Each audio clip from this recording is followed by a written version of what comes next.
नमस्ते, मैं जयंती और आपका स्वागत है मेरे चैनल पे। आज मैं पितौल रायता बनाऊंगी। इसे बेसन का रायता भी बोला जाता है।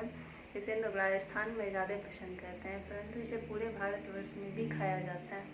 तो चलिए आज हम पितौल का रायता बनाते हैं। तो पितौल रायता बनाने के लिए मैंने यहाँ हाफ कप बेसन ले लिया है। बेसन को हम एक बड़ा बॉल में डालेंगे। अब इसमें हम कुछ मसाले ऐड करेंगे।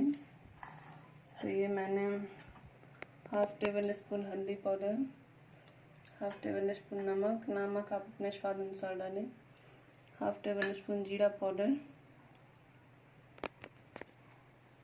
और half table spoon red chilli powder डालेंगे। इसे अब हम अच्छी तरह से मिक्स करेंगे। इसे अच्छे से पहले मिक्स कर लें।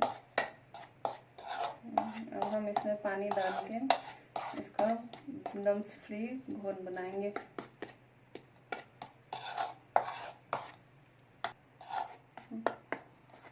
तो इसमें अब आप धीरे धीरे पानी डालें और इसे मिक्स करते हुए एक लम्स फ्री डो बनाना है। इसमें आप धीरे धीरे पानी ऐड करें और इसे मिक्स करते रहें।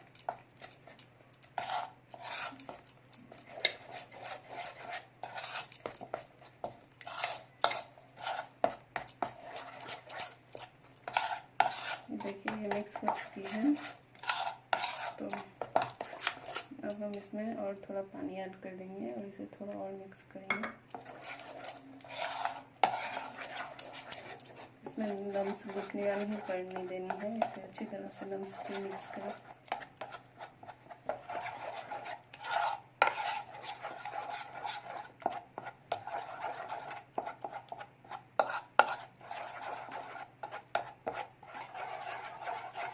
तो ये देखिए ये हमारी अच्छी तरह से मिक्स हो चुकी है।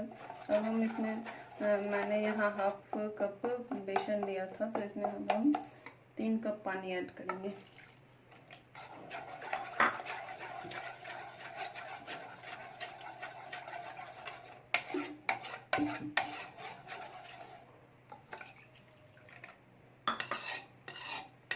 अच्छे से हिलाते हुए इसमें 3 कप पानी ऐड करें। हाफ कप बेसन के लिए मैंने 3 कप पानी ऐड किया है। इसका एक स्मूथ पतला सा घोल बना लें। देखिए बिल्कुल परफेक्ट है।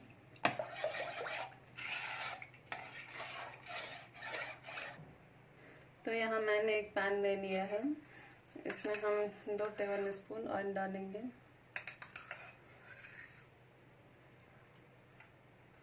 इसे गर्म होने दें।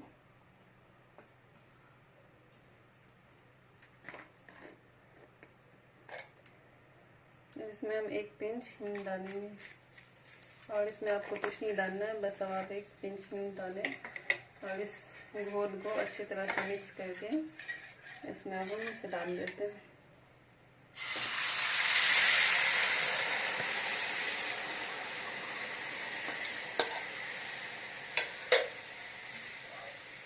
इसे अच्छी तरह से मिक्स करते हुए इसे पकाना है हमें।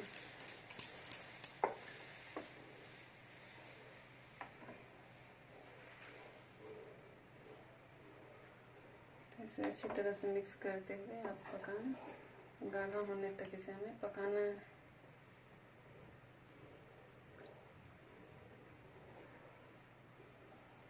ठीक है, इसमें हमने बेसन डाला तो बेसन कढ़ाई में चिपक जाता है, तो आप इसे 1-2 मिनट में चलाते हुए इसे अच्छी तरह से पका लें।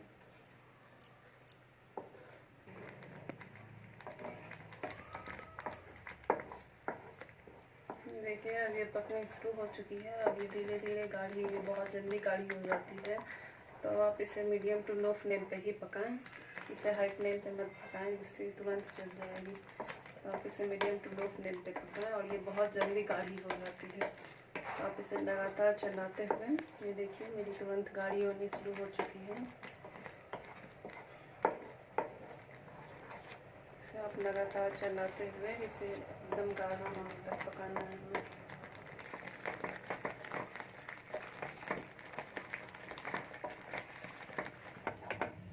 देखिए हमारी हमारी बेसन की घोल बिल्कुल गाढ़ी हो चुकी है। इसे हमें ज़्यादा गाढ़ा नहीं करना है, बस इसे लगातार चलाते हुए, चलाना हमें स्किप नहीं करना है। लगातार चलाते हुए हमने 4 से 5 मिनट फेंक दिया है। अब ये अच्छी तरह गाढ़ी हो चुकी है, तो हम अपने गैस की फ्लेम बंद ऑफ कर देते हैं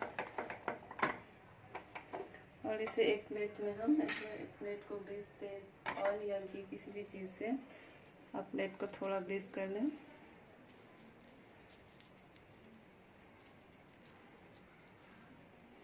देखिए हमने इसे ग्रीस कर लिया है। अब आप अपने इस घोल को प्लेट में ट्रांसफ़र कर दें।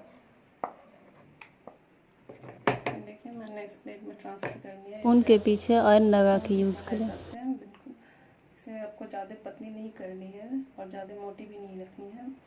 इसे आप नॉर्मल कंसिस्टेंसी में इस तरह फैला दें। इसे चारों साइड से बराबर फैलाना है।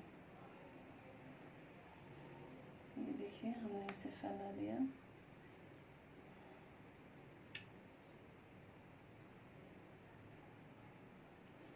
और इसे आप ठंडा होने के लिए लगभग 10 से 20 मिनट के लिए ऐसे रूम टेम्परेचर पे छोड़ दें, या फिर पंखे के नीचे आप डाल सकते हो, वहाँ और जल्दी ये ठंडा हो जाएगी।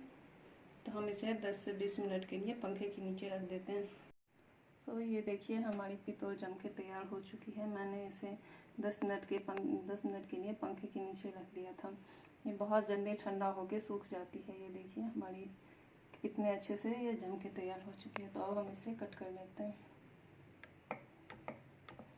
तो ये एकदम इजीली कट हो जाती है। तो आप जैसा चाहो इसका शेप रखो, या छोटा या बड़ा जैसे रख सकते हो। तो चूँकि हम रायता बना रहे हैं तो इसके लिए हम इसे छोटे छोटे पीस में ही कट करेंगे।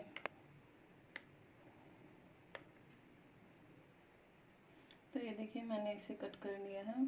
अब हम इसे अपना रायता बनाएंगे। तो इसके लिए मैंने 1 कप दही ले लिया है। इसे अच्छी तरह से मिक्स कर लें। इसे आप मिक्सर में भी ब्लेंड कर सकते हो, आप इसे विस्कर से भी मिक्स कर सकते हो। तो मैंने यहाँ स्पून से ही इसे मिक्स कर दिया कि आपको ज़्यादा मिक्स नहीं करनी है, बस इसे थोड़ी जिससे पतला हो जाए अपने इसे मिक्स करनी है। तो अब ये मिक्स हो चुकी है, इसे आपको ज़्यादा नहीं मिक्स करनी है। अब हम इसमें अपने कुछ मसाले ऐड करते हैं। तो ये मैंने यहाँ इसमें तो इसे आप अच्छी तरह से मिक्स कर लें। अब हम इसमें अपने कुछ मसाले ऐड करेंगे। तो मैंने यहाँ सबसे पहले नमक ले लिया है। यहाँ आप ब्लैक सॉल्ट यूज़ करें। इसे आप थोड़े इसके ऊपर स्प्रिंकल कर दें, मिक्स कर दें। और इसमें हम अब रायते में ज़्यादा मसाले नहीं डालेंगे, बस थोड़ी सी जीरा पाउडर डाल देंगे। ये भुना हुआ जीरा को आप पीस लें। और इसमें हम थोड़ा सा रेड चिली पाउडर ऐड करेंगे। इसे आप अच्छी तरह से मिक्स कर लें। अब इसमें हम अपनी पितौल ऐड करेंगे। ये देखिए दही कितना अच्छी लग रही है। तो अब हम इसमें अपनी पितौल ऐड करेंगे।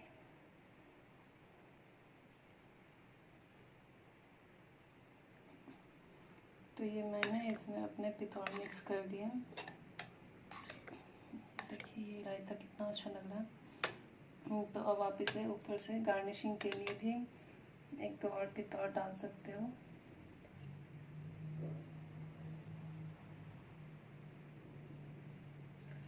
और अगर आप इसमें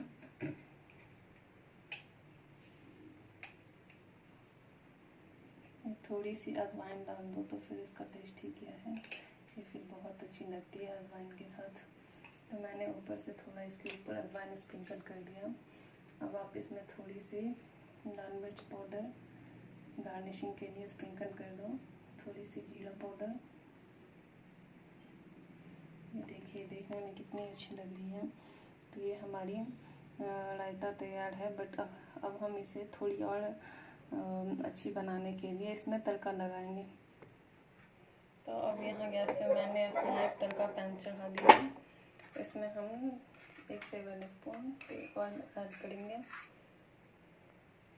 इसमें ज़्यादा तेल नहीं डालनी है आपको, बस थोड़ी सी 1 टेबल स्पून ऑयल ऐड करें।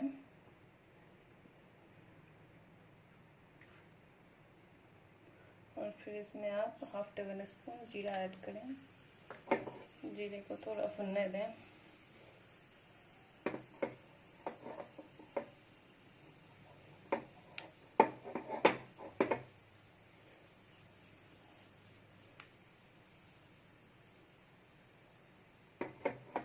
देखिए हमारी जीरा भुन चुकी है। तो अब हम इसमें 4 से 5 कड़ी पत्ता ऐड कर देते हैं।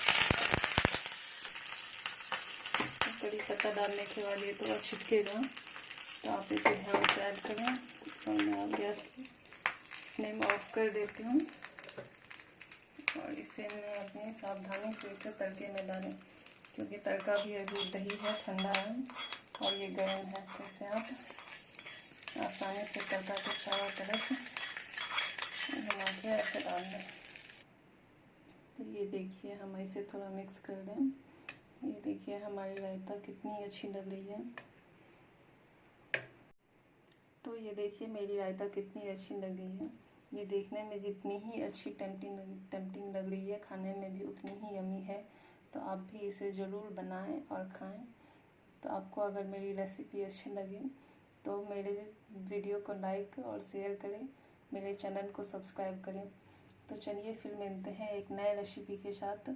तब तक के लिए आप घर में रहें, सुरक्षित रहें